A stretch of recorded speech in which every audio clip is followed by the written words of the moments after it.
Everybody knows you never go full cheat codes. What do you mean? Check it out. Dustin Hoffman, Rain Man. Look cheat codes, act cheat codes, not cheat codes. Counted toothpicks, cheated cards. Autistic? Sure. Not cheat codes. You know Tom Hanks, Forrest Gump? Slow? Yes. Cheat codes? Maybe. Braces on his legs. But he charmed the pants off Nixon and won a ping pong competition. That ain't cheat codes. Peter Sellers. Being there? Infantile? Yes. Cheat codes? No. You win full cheat codes, man. Never go full cheat codes. You don't buy that? Ask Sean Penn, 2001. I Am Sam, remember? Win full cheat codes. Win home empty-handed. It's November 12th, everybody, 2015. Welcome to episode 71, Cheat Codes Podcast. Thank you for tuning in. We are very glad that you're joining us, new and returning listeners alike. So thanks. The next hour is us enjoying a couple beers and going over our favorite bits from the past week in video game, tech, and pop culture news. My name is Joe Erskine. I am your host. We're coming to you from somewhere deep in an Asian jungle, wearing a panda carcass and reciting lines from a movie called Simple Jack. Today I'm here with Cheat Codes producer and editor, Mr. Joe Tugger Nuts Arroyo. You make me happy. Cheat Codes contributor, Mr. I had to. Yeah, Mr. Nick Half Squat Golish. Thanks, Papa. We're welcoming back BitMonster Studio Jack of all trades, Mr. Damon Four-Leaf Rogers. Hey, I don't get the 4-leaf though, but that's cool. I'll explain it in a moment. Hang on. And we welcome for the first time his colleague, technical artist and designer, also at BitMonster, Mikey Tom Cruise in a fat suit Spano. That one, I definitely want to know where that came from. And I hope it's not accurate. So, Four-Leaf in Tropic Thunder is Nick Nolte's character. Four-Leaf Tayback. Tropic Thunder, yeah. And then, and if you saw Tropic Thunder, then Tom Cruise in a fat suit should make a certain amount of sense. Which was arguably his best role in movie Ever. history. Hands That is down. true. Just saying. It's the most likable role he's been in. Today on the show, we're going to put Tiger Balm on the nuts of the following topics. We know all about Twitch plays, whatever game you want, and the idea that Twitch can be used to play a game by its viewers. Sure, but the folks behind Rise of the Tomb Raider are going a bit further. Think Twitch plays streamer playing game. Okay. Get out your pickaxe. It's time to mine some space rocks. The USA is poised to legalize asteroid mining. If only they had video games that let you do this. If only, guys. And Mystery Science Theater 3000 may very well be coming back. And for you youngins out there, it's a lot like Twitch streaming, but with movies and puppets and space. And also not really that at all. For today's lightning round, let's pop a... What? I don't know. Let's pop a can of booty sweat on these little bits. I forgot how to tag these. Pop an ass open. Pop an ass open on these little bits. According to an op-ed, cultural imperialism in games needs to stop. We'll talk a bit about how Western culture maybe just needs to chill out a bit when considering non-Western games and what that means. Someone made a Fight Club app. JK, it was a hoax. Still pretty hilarious. More in a minute. And lastly, we'll take a minute to discuss the odd and wonderful success of Bob Ross on Twitch. Happy little trees forever. Indeed. Part of the fun of this show is having just enough to drink that we flirt with losing the thread or following through on the format in general. We like to live dangerously. What can I say? We surmise that it actually adds a little volatility and maybe even some excitement to the show. In our ongoing search for the perfectly fermented and flavorful podcast, we are complementing our discourse with some Hot Box Imperial IPA from the Joseph James Brewing Company in, what is it, Henderson, Nevada? Yeah, I think so. Henderson, Nevada. Yep. The can's weird. It says Texas on it, too. It's so random. I can't figure it out. But it's delicious, and we're enjoying the hell out of it. We're 2 for 2 for good beers in the past couple weeks. That's true. After that Dia de los Muertos, or sorry, it was Cerveza de los Muertos. Yeah, that was dumb. It's a little rough. Mexican IPA. It was not good. Okay, Damon, welcome back, sir. And Mike, you're a brave soul to let yourself get talked into this for sure. It was fun last time. I talked Mikey into joining me this time. No, and we appreciate it. Him. He's pretty awesome. Happy to be a part of it. Yeah, he's pretty awesome. Well, it's obviously a testament to how great we are that you agree to come back on the show. Huge fans. Well, so thanks for that. That being said, last time we talked about GRAV a little bit, and the word on the street is that you guys just did a big update to the game. Why don't you tell us a little bit about it? Yeah, we actually did a big update. It's a named update. We do a couple named updates every year, but this is one of our bigger ones. And it's called GRAV Reborn, but it's pretty much GRAV, but it's got a bunch of new stuff, and it's actually free this weekend for people to try. I was just going to ask you about that. Yeah. It's also on sale at the same time, so if you had fun, you want to purchase it, you can purchase it for 60% off or 66% off. Yeah, I think I saw it for like less than That's like $7, like less than $7. Yeah, Six, it's like 66.6. now like a coffee amount Yeah, or whatever. exactly. You're not gonna buy it now. Like, just go away. You're not gonna buy it ever. Now's the time. Price of a coffee, and it doesn't come in a plain red cup. Oh, Yeah, boy. Oh my Exactly. god, I know that. I cannot believe they ruined Christmas. I could. Great, Grav ruined Fucking Christmas. savages. Grav ruined Jesus. Christmas. GRAV ruined Christmas. We do not have any Christmas decorations up. Oh, Any new dance moves? There's so many. There's so many are. now. It's, Okay. Let's just say there are. yeah, there's new There's dance at moves. least 100 new dance moves. There's that Nene and a couple other ones. have you guys moved over to mocap yet for your dance moves? They're all mocap. They're all Oh, they mocap, are. Okay, yeah. so who does them all again? I remember asking this. I think I do a few of them, like the twerking as well as the. that's right. I remember this now. Yeah. Actually, no. There's a company that hires professional dancers to do it for us. All right. Well, if you guys need a stand-in, Yeah, no, that'd be awesome. none of us can dance, so you'll get some interesting results. Well, thank you guys for being here, man. We appreciate it. All right, topics. How about? What's up? Go ahead. Yeah. So like where they can hit them up and stuff. Oh, absolutely. Can you roll out where people can stalk you on Twitter and where people can find out? I mean, other than Steam, I guess, where they can find out more about the game. You can go to playgrav.com as well as Steam or bitmonstergames.com or bitmonster.com, and you can find our Twitter handles on there, and that's pretty much it there. Or Google GRAV. Yeah, best way is just go on Steam and look up GRAV, and you'll see it on there. It's got all the information you can. GRAV. Cool. Not to work a little bit backwards, but because we've had you on the show before, we kind of skipped the part where you guys get to give us like the elevator pitch on GRAV. So for any listeners who are listening for the first time or something, like how do you sum up the game to get them to like pitch it? Pitch me. It's like a hardcore dancing simulator. It's like a rhythm-based dancing simulator. Top down. Good Top down, low dance, Action strategy RPG. with 4X. light RPG Yeah, elements. yeah. co-op, PvP co-op, Twitch.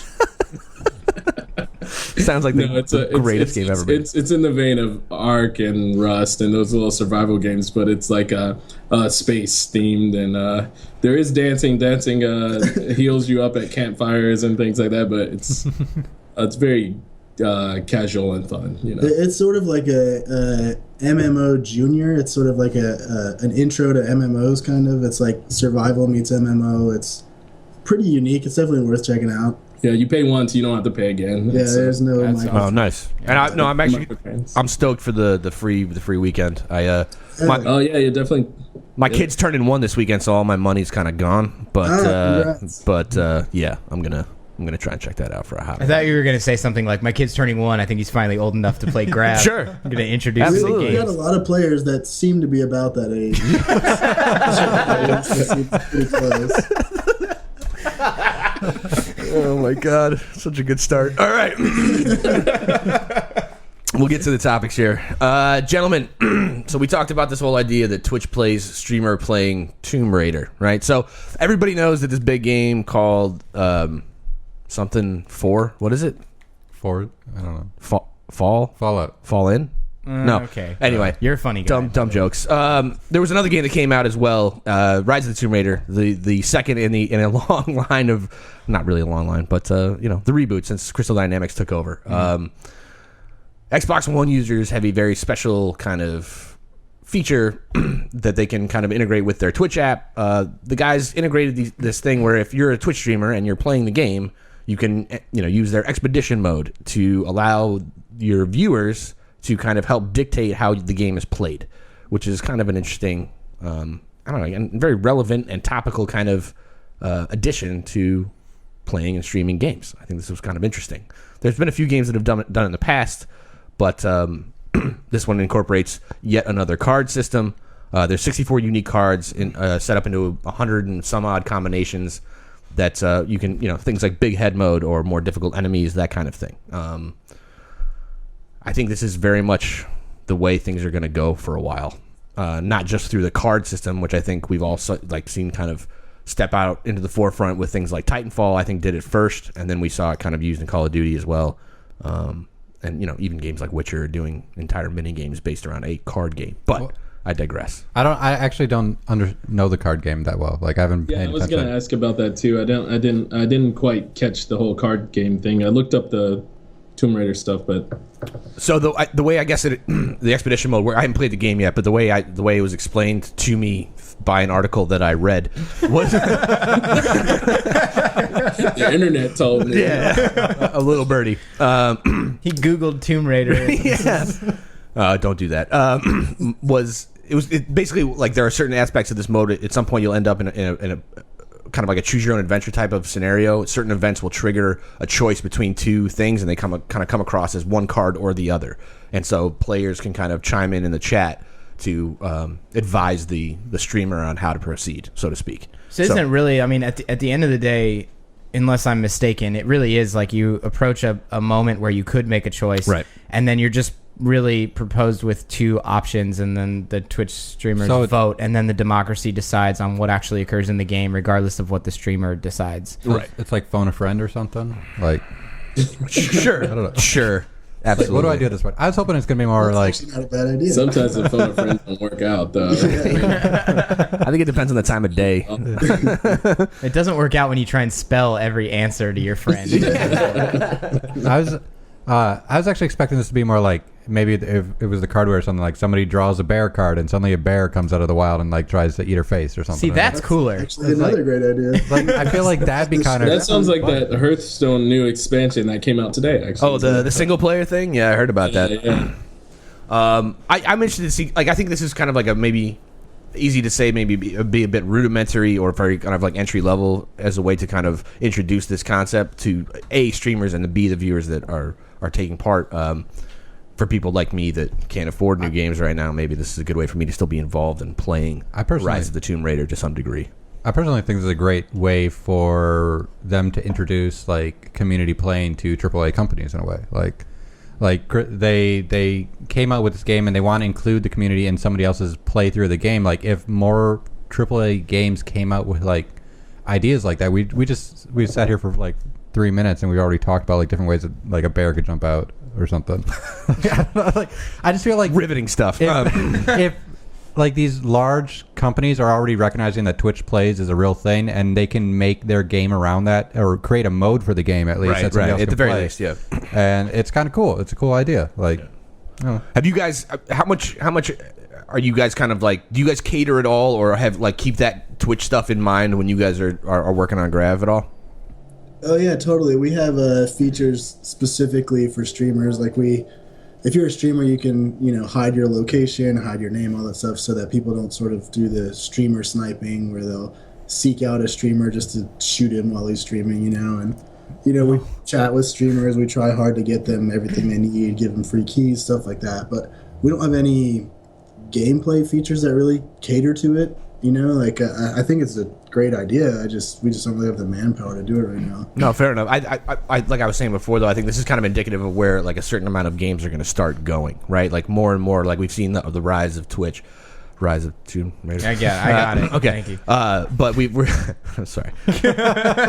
We've also but like you guys were talking about, like you kind of provide a certain amount of keys to certain popular streamers, right, to make sure like it's a marketing, it's a promotional thing, like for sure, and like it kind of goes hand in hand. Like we're obviously going to see more of this, right? And it's honestly just kind of like as the upswing in Twitch continues. I mean, it's not going anywhere anytime soon. Obviously, like we're going to see more and more, and obviously probably more like in depth and more like complex iterations of this kind of idea, right? Doesn't this sound like an incredibly simplified version of some of the things they were trying to do with the Wii U, like in the Mario games, where you have the person who's playing, and then you have on the Wii U like touch controller, you can be the other player who's placing blocks or like trying to screw them up or whatever. It's like the idea of like getting somebody else involved with someone else's play session.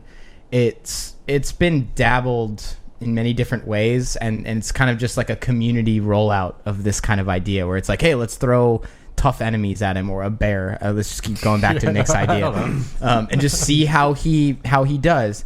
And it's kind of similar to how like storytellers actually write characters. Once you've developed a character in mind, the idea is to put them in a situation that would make them uncomfortable in your head, and then see how they might react if you understand your character well. Yeah. And now we're doing that, but we're doing it to the streamer. We're like, there's this real person. It's like, let's see what he does in this circumstance, and then everybody gets to watch him fail or succeed or not. Yeah. I think it's cool. I think it is too. I think it's very forward thinking in this regard.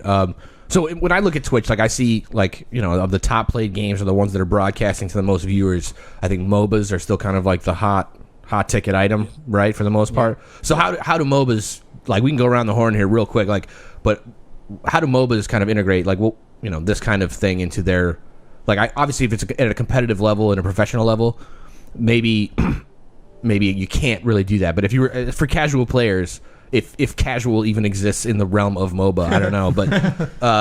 But how, like, I'll pose this question to you guys, like, how do you incorporate something like if there's a hot ticket item like MOBAs on Twitch right now, how do you incorporate like interactivity for the viewers, for streamers within like a MOBA genre?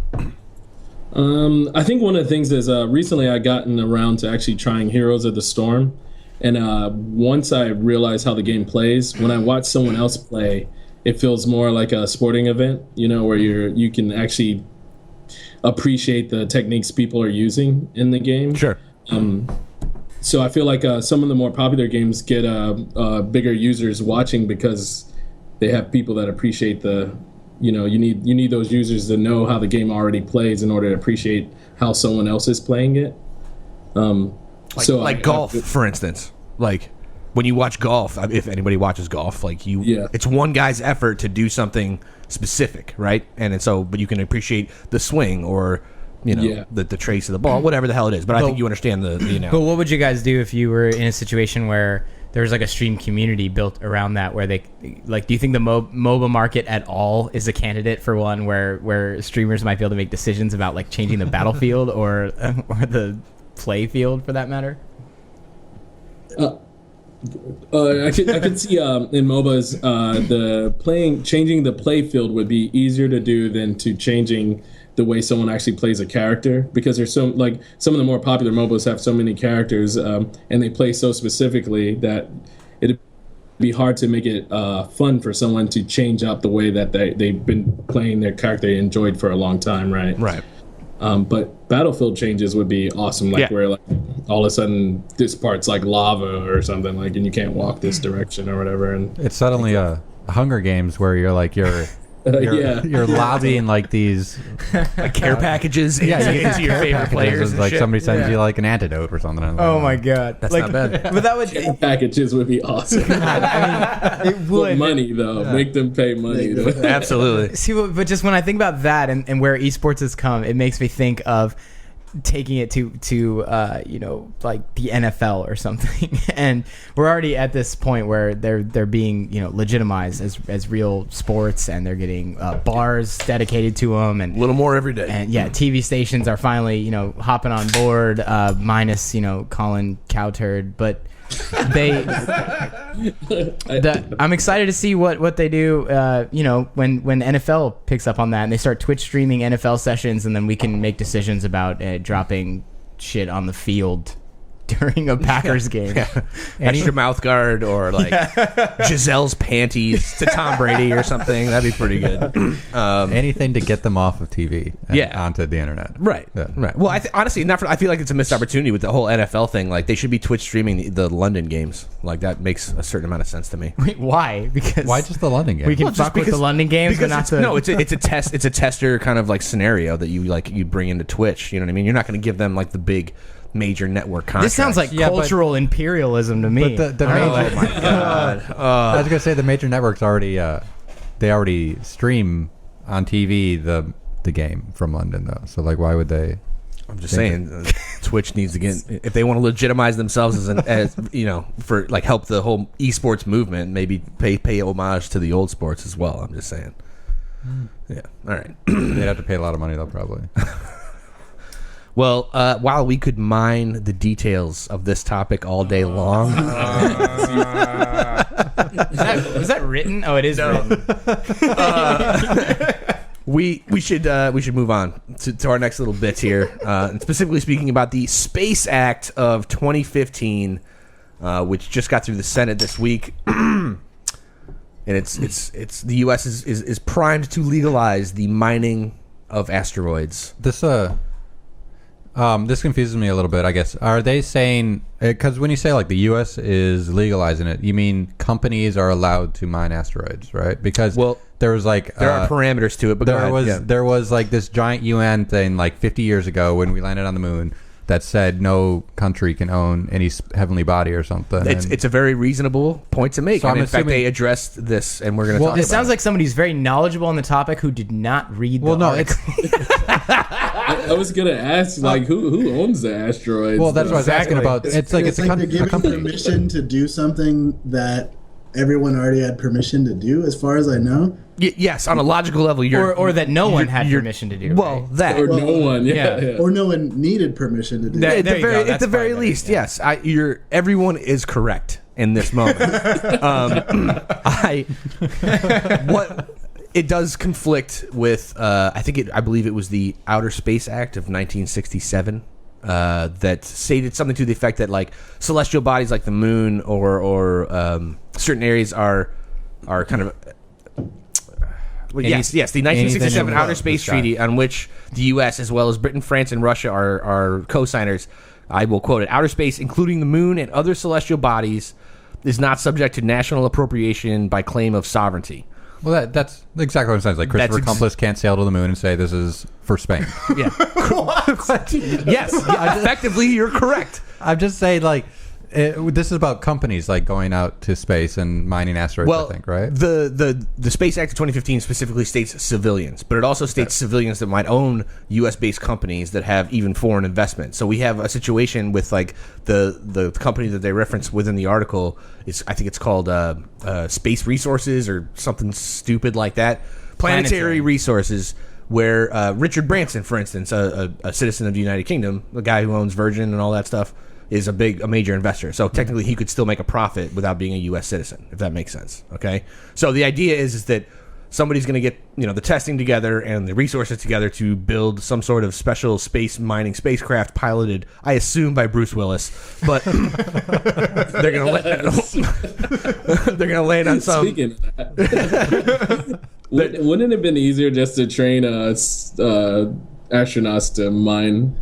No. Mining stuff is way more complicated. He convinced them that they were wrong. They got the drill wrong. Like when they made the movie. They went up there and they caused so much drama. And there was you also made the drill backwards. A space sickness too, like out in the mix there too. Space madness. That whole. Remember that year though? There was like 3 asteroid movies. Yeah, right? Deep Impact, Armageddon, and and then one generic one that was just called Asteroid. Yeah. And it was like it didn't make it to the theater, but. That one was my favorite. I never saw it, but the other were so bad. That one was definitely. So Bruce Willis, guys. Yeah, exactly. But Bruce Willis. Right. We're gonna have another episode about Bruce Willis because I know this already. We just need to get to the point where, because the thing that I'm a little confused about with this is, I get the idea of being able to get on board with mining, asteroids and resources and stuff like water and things precious like that. metals, all as that. long as it's not life, according to anything that if any sort of celestial object or orbiting body is found to possess signs of life, then it's off limits. Then it's not yours. Right. But other than that, fair game. Right. So, why? Like, what can I really do as a citizen other than like it says owning a telescope and then like telling a ship to go to that asteroid? That's basically how they put it, which was really odd. Then they just fall off on the details, and I'm like, well, who is this ship and who am I talking to, and why am I a civilian just talking to some spaceship? And I'm like, hey, go to this asteroid and mine me shit. How much money does it cost me to get in on this space race. More than most of us have. I want to live on. That sounds amazing. Right? I'd agree to a certain degree, 100%. But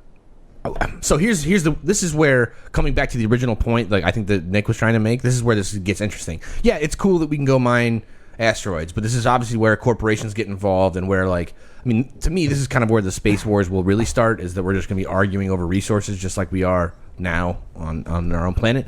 But the thing is that we've stated in the Outer Space Treaty of 1967 that sovereignty doesn't exist outside orbit, right? Yeah. So It's like 60 miles or something. right, and I think actually one of the points that the guy who wrote this article is making is that this is obviously a complete left turn to that, in the sense that, like, if people are going to start claiming these rocks, you know, and start mining them for resources if they've been deemed suitable, and we have the wherewithal to do it, like, doesn't like if I land a rocket with an American flag on this asteroid, like, Isn't it if we're mine? following the whole sovereignty rule, like, can't China just like land a rocket right next to mine and just start mining right next to me? Well, yes, because China doesn't respect our copyright laws. But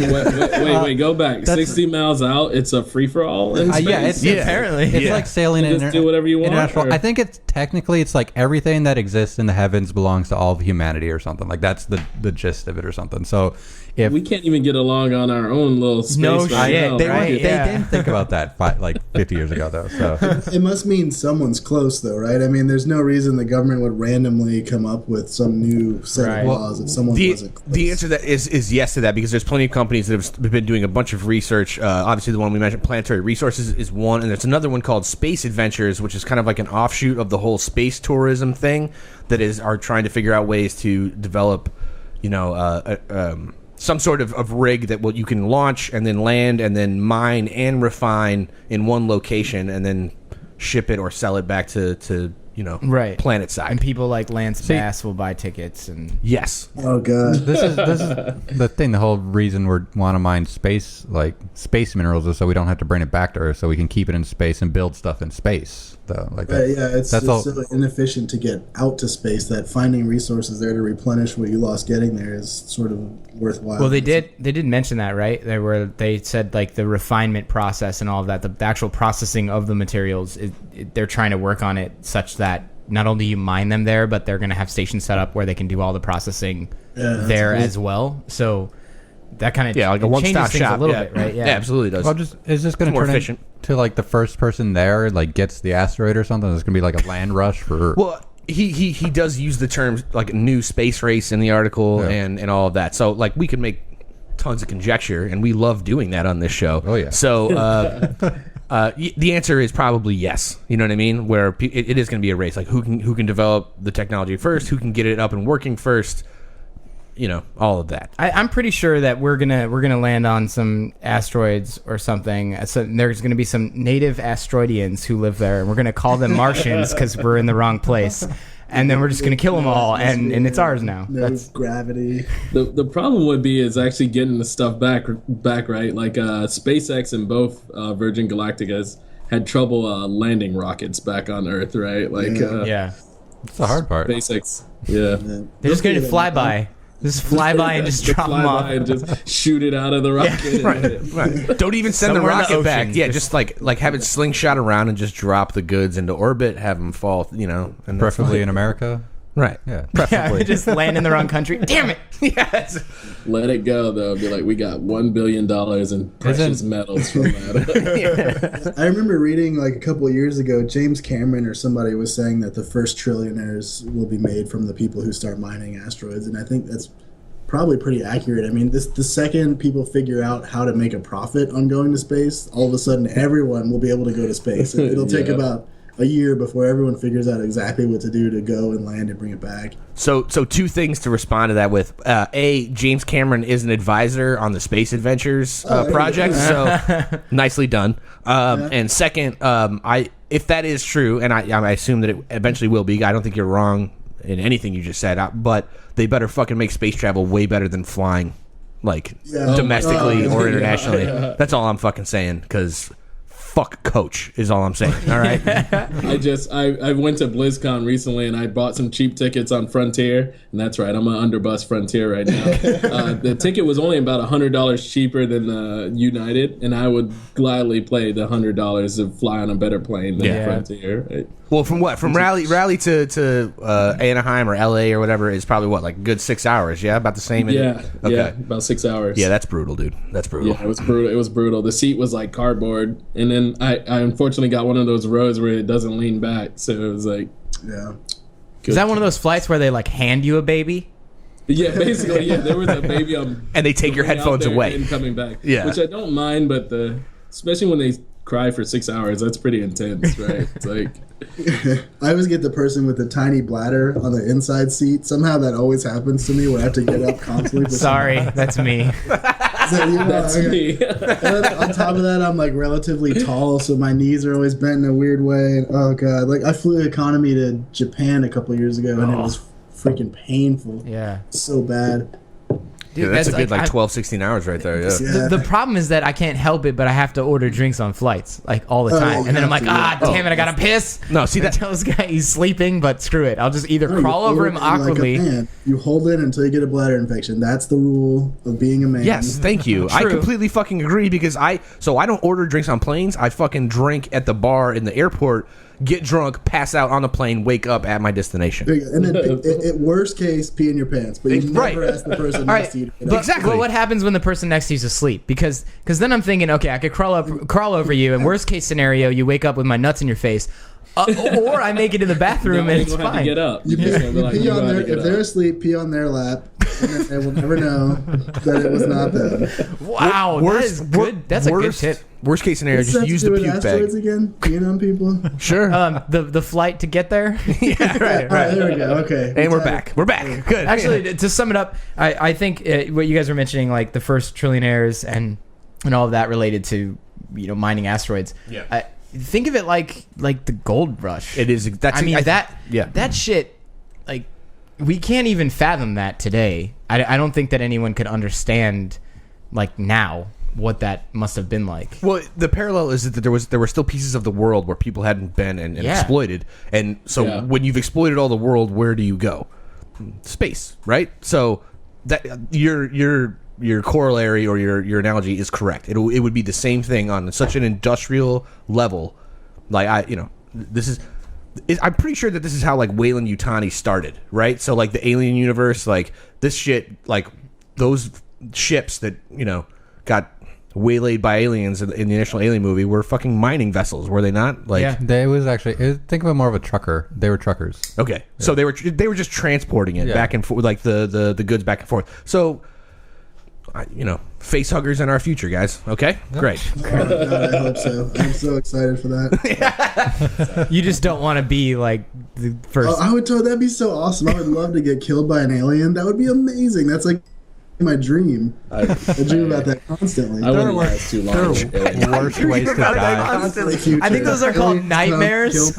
I'm pretty sure they're called nightmares. I'm just saying. That's awesome. The first guy to be killed by an alien. Can I clarify? It's true. Honestly, he's not wrong to a certain degree. Yeah. I need to pull him for clarification, just on one thing. Now, is this one of the things where people say, "Hey, if there's any way you could die, how would you die?" Or is this what's the coolest thing that could happen to you? Oh no, it's both. Best answer possible. Oh my god. I'm obsessed with aliens and space, and if that was the way that I went out, that would be amazing. You guys need a new dance for GRAV, like the guy who's like trying to pull a face hugger off his face. That would be great. Yeah, we could totally do that. All right. You guys gonna come down and let us mocap? A little mocap that? Sure. I mean, like your funeral, but right. I hope you guys enjoy having it on sale on Steam forever. Right, that kind of thing. Now that we're back to GRAV, though, if you played it during the free weekend, there's a loot crate. There's loot crates with actual Steam keys in them, so you can actually potentially own the game. Dude, that's fucking legit. That is so real. Cool? Yeah, it's crazy, right? That's awesome. I want people to talk about that. I don't know how we make people talk about that, but I think it's a cool idea. We put like one of the treasure chests essentially would give you a Steam key. That's genius. That's fucking great, dude. Tell my wife I'll miss her. Yeah. Yeah, fuck you, Fallout 4. I'm playing Grav all weekend. That's it. I'm totally going to. Absolutely. Yeah. Sorry, No, I slid that in there. I like it. No, we encourage you to do so. I mean, although I did like the outcome, I thought you were going to say something to the effect of like an alien attaching to your face when you open a loot crate. It's like, psych. Yeah, there's definitely aliens in there. Face hugger. What's up? All right. So speaking of space and speaking of whatever, I'm not even going to try and segue this. I think we're all 5 of us here are old enough to remember and covet and enjoy and have a certain amount of reverence for the long running show Mystery Science Theater 3000. Fuck yeah. Okay. Yes. Am I at least silent nods? What show is that? Stop it. The original creator, Joe Hodgson, at the writing of the article that I referenced, we're going to update this shortly, but about 2 days ago, they were about $500K into a $2 million Kickstarter. And now it's like 1.3, 1.5. 1.4 as of today, maybe even more. Like, I wrote the script a couple hours ago, so who knows where it's at if it's going that quick.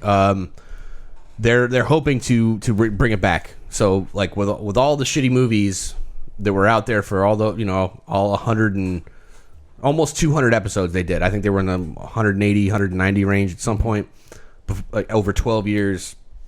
Multiple networks, even a couple Emmy nominations, believe it or not. But this whole fucking topic is basically a plug to go support this fucking thing, because we all need a little bit more MST3K in our lives. Right, honestly. And there's I think there's a generation gap right now too. There's going to be a lot of new people, I think, that will be introduced to this for the first time as a result of this coming back, and I think that's probably the coolest thing about it, because who doesn't love sitting down with a bunch of friends and watching a shitty movie and making fun of it? Like, there's no doubt about that, right? That's like, my friends would do that, and we would say to each other, like, let's go MST3K this movie right now, because we know it's going to be shitty, because we got a VHS from Blockbuster, and it was like a stupid like 70s like disco flick or something. Like, we're gonna fucking tear this shit apart, it's gonna be great, that kind of thing. A quick question for everybody, because I feel like, isn't this the absolute perfect time and perfect avenue to reboot the show in the world of Twitch streamling, where or people YouTube like streaming or watching whatever, people watch stuff? Like, it's makes so much sense. What format are they bringing it back in? Like, it'll be streaming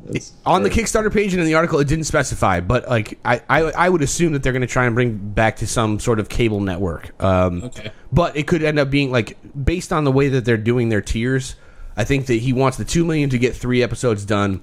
If he can get somewhere to about $5.5 million, he can do a full 12-episode season. And he's projected, if everything goes the way it should, there's about 29 days left on the Kickstarter, I think. He's hoping to have it all done and ready to go by July of next year. So whether that's through an internet provider, or like as like a web series, or as from a cable network like Comedy Central or Adult Swim or whatever the fuck, you know what I mean? Like, who cares? We need this to happen. So open your wallets, ladies and gentlemen. I really like this idea, but I kind of want to break down, for some reason, the amount of money it takes to run 12 episodes. Yeah, I was wondering that too. That seems like an insane amount. Do I need $5.5 million to like review 12 movies? I guess they're going to do 12 movies probably for one. Well, when you have like complicated, I don't want to say complicated, but you have puppets, you have puppeteers that are already made. The puppets are made.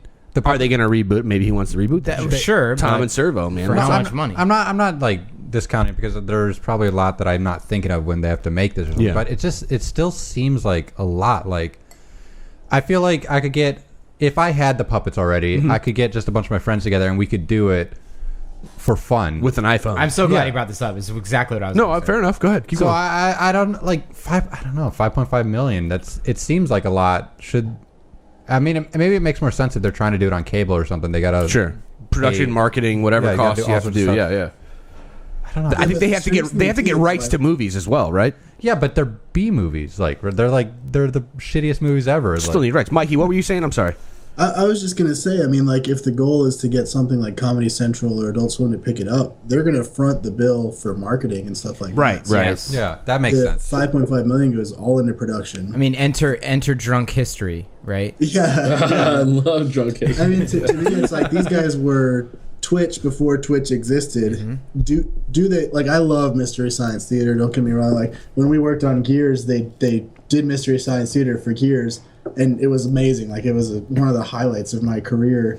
And now when I hear about them trying to raise that much money to sort of get into the market that they created, it seems like overkill. I mean, like, they could just make a Twitch channel, be themselves, do what they do, and just generate money just like everybody else without having to need 5.5 million up front. Yeah, right. Like a Twitch account and a Patreon, and then they'd probably get tons of money every month to do this thing. They already have the puppets. They just need the licensing for the films, and that's it. I mean, it's silhouettes. It's really about the writing more than anything else, I think. So I totally agree with you. I think it's a little odd. I'm sure there's something we don't know about. To a certain degree, there's got to be some black box aspect to this. But I'm like, the more you guys are talking about this, the more I kind of like, this makes way more sense, actually.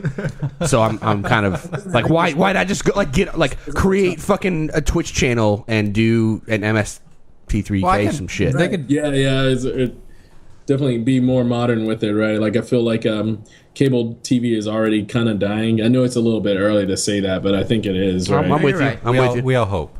Yeah, we all hope, exactly. Right? It's like Time Warner's not gonna get $250 from me again for 4,000 channels that I don't watch. Yeah, exactly. We're just waiting for sports to transfer over. As soon as that happens, it's done. Like, Once cancel the everything. NFL's off the air, then pretty it's much. over. Yeah, that's all. It's what we're waiting on. I watch NFL through Reddit streams, so I don't know what you guys are talking about. I mean, there's no excuse to have cable now. There's literally nothing you can't watch with cable. I mean, Yeah, if you're savvy enough, you can find it. So. I agree. I think as much as I want to see this happen again and maybe bring it back to TV, like, I think they should be like concurrently at least be doing what you guys are talking about and like taking advantage of A, the era, B, the medium, and C, like a bunch of the people that would rather like support it through Patreon or something on a monthly basis as opposed to like a one-time donation through Kickstarter. You know what I mean? I think that makes a ton of sense. Imagine the subscriptions they would get as a Twitch streamer. Yeah. MST. Oh yeah. What is it? 3K, I guess, at this point. On Twitch would get so much money every month. You know, it would average out to way more than whatever they're asking for now. Right, as a lump now sum. Like, sort of setting an insurmountable goal that makes people kind of go like, you know, that seems like too much. As opposed to like, yeah, this is awesome. They're setting themselves up. It's just, when I hear like, I'm only going to get 12 episodes for $5 million, it's just kind of like, Well, I think what is an average like Game of Thrones episode cost? That's like, totally different, though. Production value is very different. Yeah, like, well, but I'm just saying, like, for me to get 12 episodes of like maybe a low budget show for $5.5 million, like, that's when I compare it to something like Game of Thrones, like, that makes a little more sense to me. Is all I'm saying. oh, that's because you're skewing your fucking. you're making a graph. ridiculous comparison. That's why you're that guy who goes to a presentation in front of a bunch of bigwigs and you skew the graph all crazy, so this giant curve goes like fucking like wait, I had one outlier that had that kind of thing. I don't know. What I'm just saying, like, even like production value, it's not a cheap thing to do. You know what I mean? Like, making television on any scale is not cheap. Let's say this. Let's be hopeful. The guy, he's not stupid, so I would assume that they're gonna do some interesting new things that probably all of us who love the show have never seen before. And that's what I'm interested in most. Not necessarily like how does the show that we remember come up with this much money, and how does that make sense? Well, maybe it will, and maybe we just need to get excited about it and then see what they do. I'm hoping they do like shitty contemporary movies like The Room and shit like that. I'm really excited about it, and I hope they do shitty contemporary movies like the new Jurassic World movie or something. That would be perfect. That would be fucking awesome. What'd you say? Hey, Jurassic Oh World. wait! I think Mikey's taking umbrage with the whole Jurassic. Wait, what's the matter? Go ahead. Jurassic World was amazing. It was an awesome movie. Oh, you guys are breaking up. I gotta end the call. What's happening? Just take your IQ down a little bit. Just shut it off. Just relax a little bit, then it's a great movie. Like, I saw it with my kids, and the way that they loved it, it made me love it. It was just like stupid, fun, really pretty. I can't argue with that. Okay, Oh, man. you saw it with your kids and they made you love it. I can't argue with that. I mean, I want to argue. Once your but- kids get a little older, you'll say, or once your kid at least gets Yeah, a little yeah. older, you'll say. And I mean, the main dinosaur had so many special moves. It's like, you know, like he was magic. amazing. It was like he had all the hotkeys, had some kind of. I'm not to argue the finer points of Jurassic World, but I agree with you to a certain extent. But I will say that some of that writing was atrocious. You made the mistake of listening. Yo, I'm sorry. My right. My bad. Yeah. Let me just ask you, like, you may have enjoyed Jurassic World or something, but do you want the director directing Episode 9 of Star Wars? Like, that's Good question. That's the Same real guy, question. Colin He's Trevorrow. gonna do it though. He's gonna do He's it. gonna. We don't have a choice, but do you want it? Your kids are gonna love it also, and you'll love it too because of that. But he's capping it off. So now you have a something that's this is the story. He's going to end the story with something that's pretty. We got to stick together for There's survival. nowhere to go but up for Star Wars. So Fair if enough. he manages to screw it up, good for him. He'll go down in history as George Lucas. I hope they fight a dinosaur in episode. That's what I hope too. That we could, and especially the dinosaur with all the special moves. Yeah. What was it with the fucking? Was it with the Ultrasaurus Rex or whatever the fuck they called it? I can't remember. Like it went translucent for a bit, or camouflage. Indominus. Yeah, had the And it chameleon also thing. took the tracking device out of itself, and like kind of reprogrammed the tracking device. And They stuff. can do all the things. That's why the movie was good. With those scrawny little arms, it managed to get that. No, it goddamn- had better arms. It wasn't really a T-Rex. It was I like was just hoping at the end he would do the little voice like friend. Praying. I was kind of hoping it was going to speak at some point. Also. Yeah, that would have been good. pretty great. They're like, oh, we forgot about that human DNA we added to it. We borrowed some from the Planet of the Apes movie. It worked out. That's good. All right, Jesus Christ, that was a fucking tangent and a half. Well done, everybody. 1,000 points all around the board here. So speaking of points, let's talk about the lightning round. While some of you may not know how this works, the new listeners, we'll walk you through it. We're going to take a few quick topics and give people a minute to chime in, uninterrupted for the most part. Now that we've had a couple beers, we'll see how that works out. But we will award points based on nothing in particular. Everyone will get a chance to chime in. Usually, I think because we got a 5-man panel, I think I'm going to select one person to sit out per topic. Everybody on board with that? Yeah, that's fine. Okay. For our first topic for the lightning round today, we're going to talk about an op-ed piece that was published on digitallydownloaded.com. You can run over there and check it out.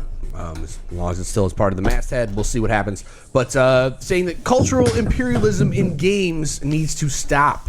This is a very umbrella kind of statement, but let's break it down a little bit here, and then we'll give everybody a chance to chime in. The argument is that the most major releases come from West, like most sizable, like AAA kind of releases come from Western studios based on Western culture, and the games made outside of this sizable bubble are often marginalized and overly criticized by Western critics or Western gamers for failing to find that Western sensibility. Is this a gamer problem, or is this a problem for the people who see gaming from the outside? I'm going to give our guest, Mr. Mikey Tom Cruise in a fat suit Spano, 1 minute to discuss why or why not. Whatever. Yeah, whatever you want to talk about in regards to cultural imperialism in games. And go. I think it's a myth. I think one of the best games that come out in the past 10 years is Bloodborne, and before that it would have been Dark Souls. That's actually really true, though, right? Yeah. I mean, I think Western games are popular with a Western audience, and I imagine that a Western writer wrote the article, and his perception is probably really skewed. I mean, if you look at popularity of games globally, Monster Hunter is huge, right? I mean, that's a huge game. Final Fantasy 14 is huge. Final Fantasy as a franchise is huge. Dark Souls is a huge franchise. Like Dark Souls, Bloodborne was like the thing that a lot of people were really, hardcore gamers are really excited about. Western hardcore gamers were excited about on the PS4. So it seems sort of like either the person is ill-informed or isn't really looking at, what real gamers are actually interested in. That's my take on it, at least. All right. That was a good use of time. That was almost exactly a was minute. well said. A good use of your minutes, and I think you raised some valid points using very specific examples. I will therefore award you 666 points. Oh, that's good. I like it. That's my mark. to honor GRAV both price? the GRAV sale price and what is probably close to the ABV of the beverages that you are drinking right now. So, Don't drink. all right, Damon, you got a minute for the same topic. And go. Okay, I'm gonna agree a bit with Mikey a bit. I think Bloodborne and Dark Souls are also one of more innovative as well as like popular globally games.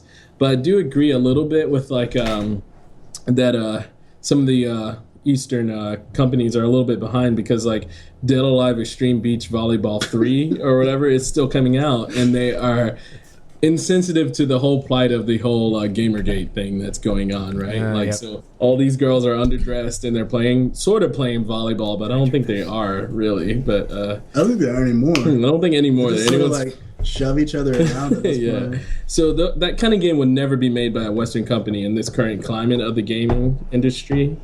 But so those are the kind of things I believe that holds on to that, where people believe that Eastern companies are not sensitive or on the trend of gaming now, right? Also, good use. Yeah. I feel like you got. Do you have a clock in front of you? Did you guys write your responses down beforehand, point. or what? Okay. Exactly a minute. You guys just sit like you guys don't do shit at BitMonster, man. You guys sit around talking about cheat codes topics. I get it. All right, that's fine. Like, oh god, okay, try it again. That was like a minute and 3 seconds. We actually did a reality TV show a couple years ago, so we're used to this. Should we go back to that? Yeah, I kind of want to scrap the rest of the lightning round and talk about that. To be honest with you, maybe another time. I don't know, but we will. Damon, I'm going to award you 700 points. 700. 700 points. Nice call. I think I piggybacked off of Mikey's answer, so I agree, but what you right. but you did to a certain degree. But what made up for that was the fact that you brought up kind of like the weird Eastern Western view on sex in games, and as well as just kind of like depiction of women or whatever. And you said the forbidden word, which was Gamergate. So that's good. Good job. I know it's forbidden. It's all right, man. We'll bleep it out. Don't worry. do it, because my true answer on Gamergate is a very not positive. You shut up. Okay. Beat that shit out for sure. We love Gamergate. We love everyone's opinion on either side. Well, now that we're saying it so much, I feel like I can get away with bleeping this out for that. Everyone is right on both sides. It. BitMonster supports all the people. Both sides. GRAV's on sale, everybody. Make sure you check out Steam. And it's free this weekend. And this weekend, yeah, there you 100% go. for, 100% against. Mr. Arroyo, Yeah. you have a minute. Chime in on cultural imperialism in gaming. I guess the only thing I find kind of interesting is the whole idea of localization. With movies, you just subtitle the thing and then you send it overseas, right? I mean, that's how they work. But games, they tend to change the actual game in many ways, whether it's the title. That's probably the biggest one. They got to change the title to make it appropriate, or they changed some of the wording, and a lot of the times they'll actually change some of the game design or some of the content to make it fit appropriately with the other culture, that whether it's Western or Eastern and vice versa, depending on where they're going. And I find that part like probably the most interesting, because movies don't do that kind of thing. So I want to be the guy who like smokes a cigar and drinks a brandy and watches Amelie and then's like, I play foreign video games, because all they do is just give it to me with a different subtitle and let it be the same game that it was. But shit like this happens, and then you get all our base are belong to us, and that's where I find it, not great. I'm going to award you 665 points for Stopping abstracting. Abstracting abstracting the answer enough to include brandy, a cigar, and Amelie. Not for nothing, because you're digging deep on that shit, buddy. The movie reference, like, did you guys see the posters for 12 Years a Slave in Europe? It was just a picture of Brad Pitt. Really? Oh, really? Yeah, it's just like, a picture of Brad Pitt. pretty. Like, I think movies end up doing a very similar thing. They can't really change the content of the movies, but like Pacific Rim, they had a completely different movie for like the Chinese audience, and it did really well overseas. But it was a different movie than. Not to disagree with your point. I think the point is valid for movies and games. I think that catering to both markets makes things very expensive. Oh yeah, for sure. But at least in movies, it's a subtitle thing, and in games, they tend to force people, because they know they can change more than they should, so they get them to do that, and that's the part that I find kind of interesting. Like movies wise, during Hangover Part 2 or 3, I don't even remember, but in France, we were there, and they said they renamed it Very Bad Trip. Oh yeah, that's right. I just wanted to let you know. It's still accurate. Yeah. Fun fact for the viewers at home, or listeners at home rather. This is the second time I've done that today. We almost called this the Wolf Pack back in the day. This podcast, remember? Really? That would have been a stupid fucking. That was fucking. It was well, it's not called that, so we made the right choice. Anyway, Mr. Golish, to round out this topic, you have a minute. Can you before we start? What's the topic, real quick? Just say it. No, I know what it is, but can you just say it to me so I can prepare my answer? Yeah, sure. So the idea is that games that are developed by Western studios and games that are developed in Eastern studios are received differently from both sides, but the writer's argument is that Western culture is dominating so much in a game development environment that we're starting to kind of incorporate our ideas or our templates for games onto others, and it's starting to affect the way that games are made and the way that they're reviewed and the way that people see them, and maybe it's not such a good thing. Okay, this is absolutely true in America, I think. Like, if you go to other countries, it's different, and we're trying to impose our ideas on what they should release for games. And game companies like Nintendo have suffered for this, and a lot of game companies in Japan have suffered for it because they're trying to release these traditional games. They're trying to stick to their guns. They're trying to release what they want to release, what they want, and we're saying no, we want Call of Duty. And this has impacted them because we're not buying their games as much as, like, sure, there are tons of people that love like JRPGs. They love the grind in America, but it is not the vast majority. And I feel like our viewpoint is a little bit biased because we look at a lot of different types of games, and we enjoy all of them. I enjoy lots of RPGs. I enjoy JRPGs because of all the grind, but you have so many more people that love Call of Duty, and it imposes our view of militarism, I guess, on these Japanese games, and they're expecting like to release those type of games over here, I guess, or something. Yeah, okay, but so real quick, because your minute's up. Yeah. Shut the. Can I keep going? No, you agree with the op-ed piece, or you disagree? I completely agree that. Okay, I agree that. Okay, you don't get more time to talk. I just want a yes or no. You asked the question. I just want a yes or no. It's a yes or no question. You agree or not? I don't know what his point of view was. Like, well, okay, moving on. Okay. I just know that he said that there's cultural imperialism, and I was like, yes, but we're America. We can't think that it's all about us. It's not. We're not changing the way people buy games in China. Okay. Okay, I agree with that. Yes, that statement is accurate. And I think it's important for whatever. I don't have a minute, so I'm not going to worry about it. I'm going to award you points, though. Mr. Golish, I'm going to put you in at a nice round 650, okay? Well, to be fair, I just drank a really rancid beer, and I was completely off. That shit was fucking gross, and we warned you, right, not to buy it? No, you was didn't. different. It's weird to blame the beer, but it's cool. It was so bad. It's bad, man. I'll send it. Really? It tasted like the beer was like spoiled meat. Call it out, man. This is why we have a podcast. What is it? What did you drink? You guys send me your address via email, and I'll ship you some of this shit. I don't want it. It's great. Is it great? I'll drink it.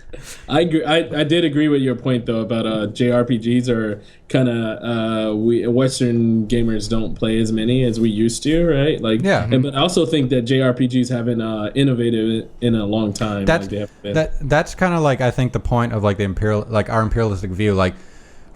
Sorry, our imperialistic, like America, like we wanted it to change and we wanted it to be more open world, like Mass Effect, and we could make our own decisions. Yeah. And Japanese games, they didn't adapt to that, and that doesn't make their games bad. Their games are great. I love their games, but it didn't adapt to our culture like fast enough for us to like properly. I'm laughing because he's drinking the beer right now. It's so gross. I think the reverse of that is true too, though. I mean, you could write the exact same article but flipped in Japan. Oh, you definitely. That's my also point. Is like, that's why I feel like the article is kind of bullshit because I guess my point is, like you said, it doesn't actually exist. It's kind of like it's. Yeah. It's our like, view. It's like them and, we feel like we're so important that we feel like we're influencing the rest of the world with our view on how video games should be. Yeah, Japan couldn't give a shit about what we're making, Yeah. and China doesn't give a shit about what we're making. I'm gonna award both of you an extra 100 points just for continuing this topic long after. I had Puts him above Demand on that one. Do I get extra points? Demand, you get a gold star, which is different than points, but consider it like a Barry Bonds asterisk. Okay. I feel like with the gold star. That's what I That's want. cool. No, don't try and take my gold star away from me. That's right. Absolutely. You I should- feel like yo, Joe and I should have a handicap for drinking that.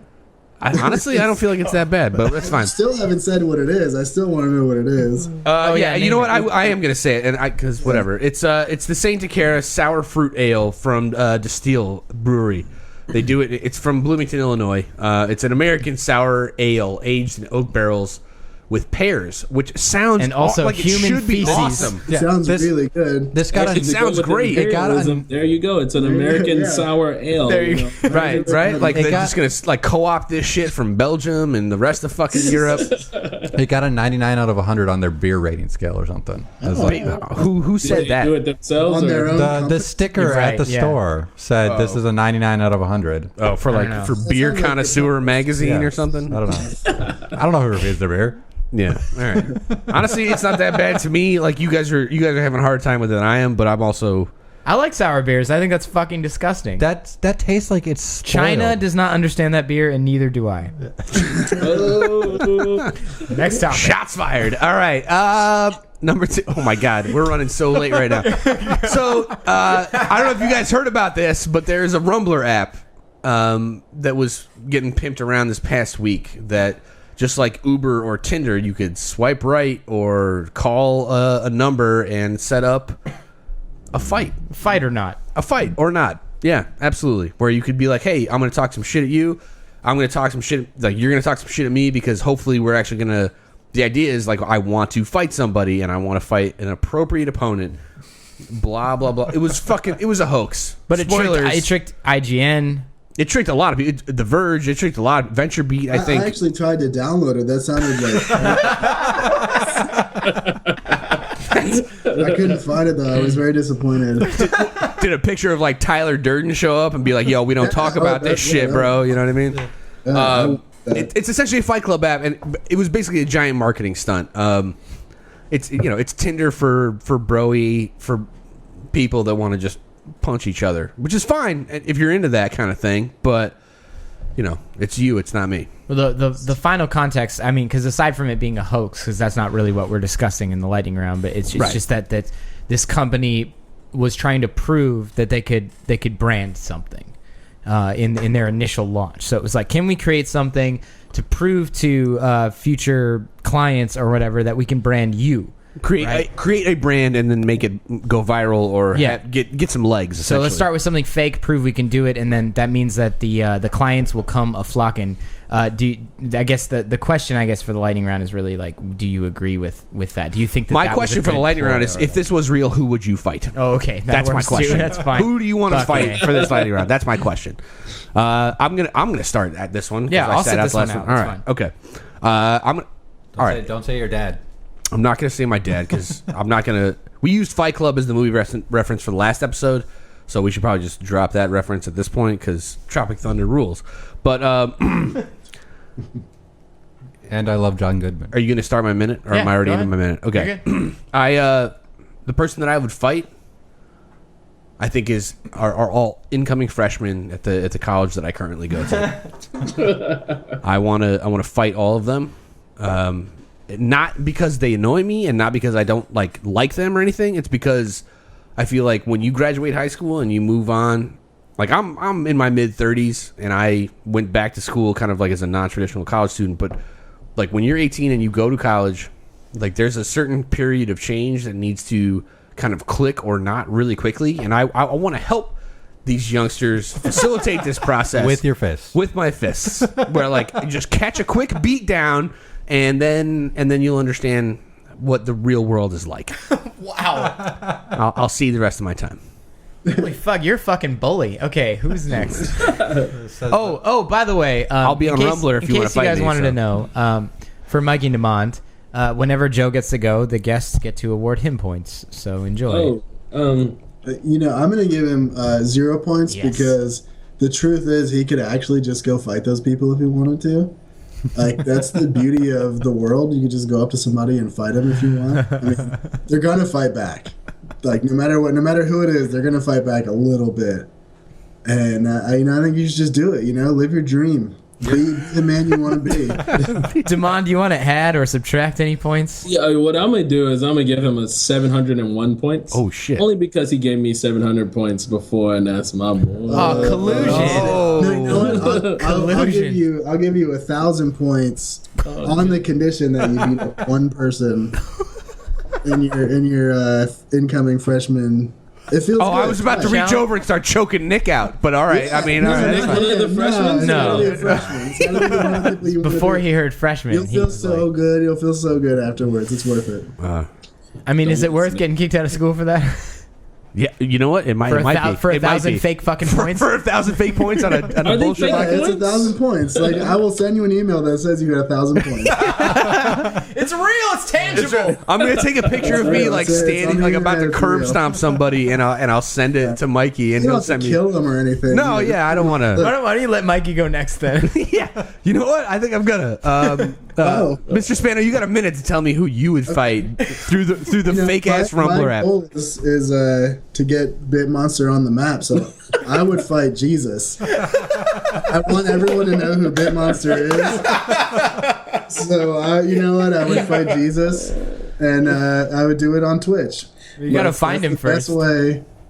And you know what? That's all. That's it. That's a minute. I think you just need to have MSC3K do the MSC3K treatment to the video of your fight, and we've got a fucking winner I here. think that's it. That's the answer. I don't know. I don't care what points you award him, but that was the best use of a minute, and by that I mean 20 seconds I've ever heard. Yeah, you know what? It's a minute. That's a minute. Is it a minute now? Sure. Yeah, absolutely. I was waiting It's for pretty- you guys to chime in. I knew the whole thing. Pretty close.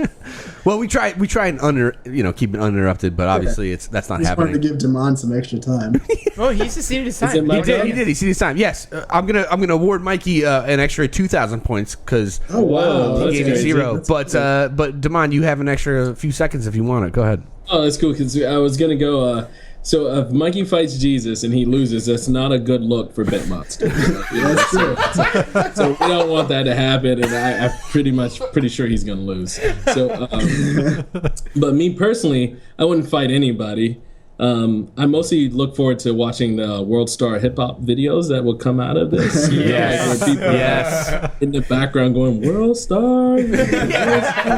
Oh man, that would be awesome. A Jesus fight where people Jesus in the fight. background going World I Star. want people's baby mamas fighting. I want like the children fighting for their mamas and all that kind of stuff. And then there's like Tom and Servo in the front being like, I don't understand what's happening right now. You know what I mean? Like, No, they'll just be yelling World Star the whole time. It'd be amazing. yeah, but that's yeah. I wouldn't really fight any. I like watching. Damon's peaceful. Yeah. That's gross. well, maybe watcher. maybe the fake Rumblr app just needs a viewer mode. How about that? All right. Yes. No, they call it Rumblr on the Twitch.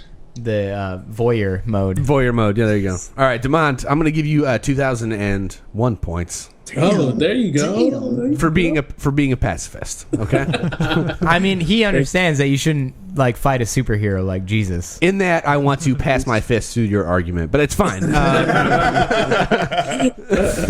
Mr. Golish, you have 1 minute to talk about who you want to fight on this fake Rumblr app. I'd probably fight J.J. Abrams because he's probably pretty mediocre at fighting.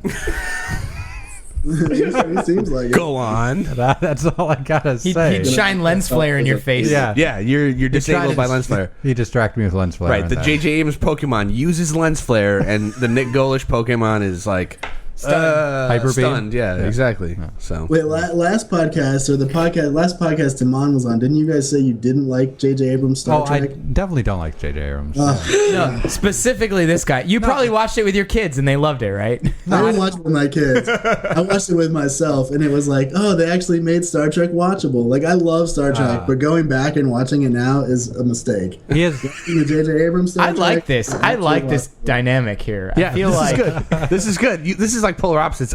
In fact, we can have a Rumbler fight right now between Nick and Rumbler, Mikey he'd be, like, signing up about for Rumbler Star right Trek. now, No, but about he's J.J. like, Abrams. No, question for Mikey. Mikey, if you saw Nick show up on your Rumbler, what direction would you swipe? It depends on if he was like throwing up any weird gang signs or anything. Like, He's just throwing up lens flare, bro. if he was just smiling, I'd move on. You know, the happy guys, the confident guys, you don't want to mess with. The ones throwing up the weird gang signs and stuff. Those are the ones. Yeah, they're compensating exactly. Yeah. Look how he looks right there, just happy. I'd be all right. Nick, I'm going to award you 10,000 points because we just kind of robbed you of your entire minute. But that was I conceded. well. I knew- Let's pretend that you didn't, and then was we all right. just took it and ran with it. Okay. Now, wait. One more question, Mikey. On Grindr, what direction would you swipe for? Oh, I would swipe. What's the good direction? What's the good direction on that? Yeah. Up. the other one? The other one is the direction. No, it's not up. It's to The the other right. one, the Yeah, other no. one. Sure. It's just like Wait, Tinder. Is it? I don't know. Either way, I've never used either one. Really? Yeah. Are you pretending like you don't know what Grindr is? I know what Grindr is. I'm just saying I don't know what the answer to that question is. Oh, okay. It's Anyway. probably the same as Tinder. Is it? It's the same right? as Tinder. I mean, Everybody if I had very quick guess, to it was explain. the same as Tinder. Hey, Damon really jumped at it. He's like, no, seriously. Like, except you meet in public restrooms instead of public places. Yeah. Fair enough. Grindr makes a lot of money. I'd be, you know what? If I could make that kind of money, I'd swipe whatever direction they wanted. That's a very Grinder answer. Fucking hey. We're so So good. It's so good. I think for this last one we're gonna, because I think when we all talk about the idea of Bob Ross and the idea that he's been reborn, GRAV Reborn on Has sale he? now for 66% off on Steam And also free. free for the weekend. and free for the weekend. Jump on it. When you talk about being reborn, Bob Ross, like this started as kind of like a cool shot in the arm for the creative side of the Twitch stable, and it was so popular and has been so popular that now they're going to make Bob Ross Mondays a regular thing on Twitch. Instead of us all chiming in for a minute about why this is awesome, I think we can all agree why it is awesome.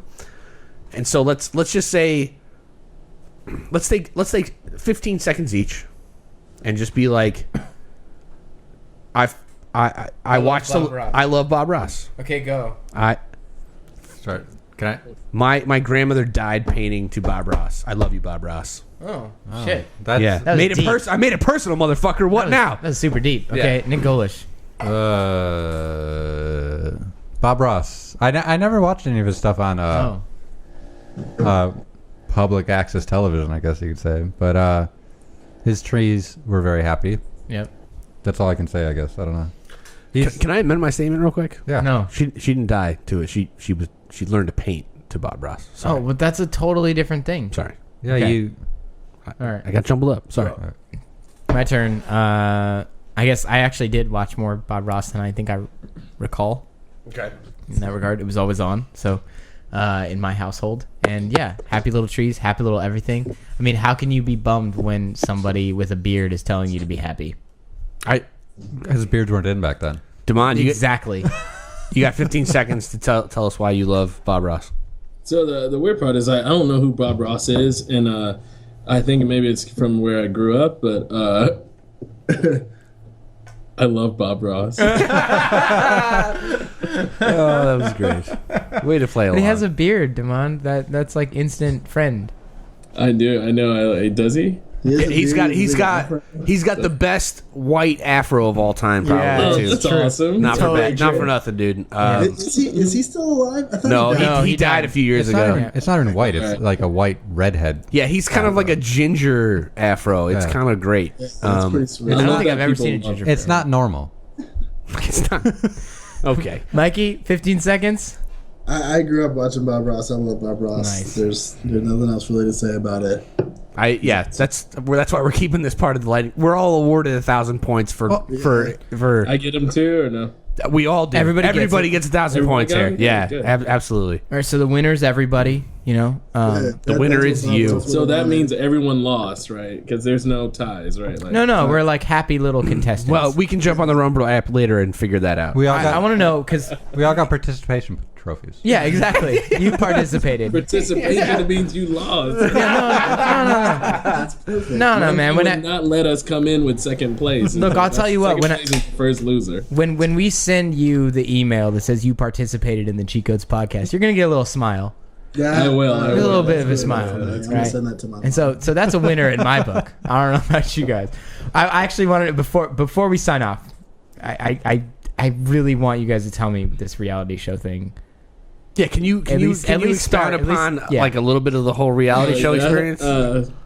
I guess I'll start a little bit. We did a game for Coca-Cola, and they wanted to film us doing the game. They wanted to make a show out of it, and I guess one of the ideas was doing a reality show of it, and it kind of spiraled into this thing where cameras followed us for about a month, and it was interesting.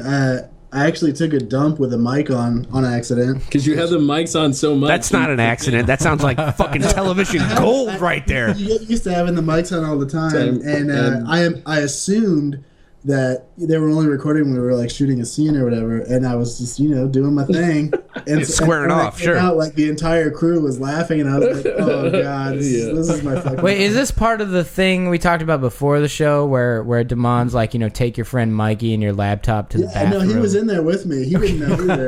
yeah, we were in there together, doing the dumping or peeing, It's one of the. I mean, who else are you gonna have a conversation with? Virgin, so it sort of ties into the whole Asteroid thing too.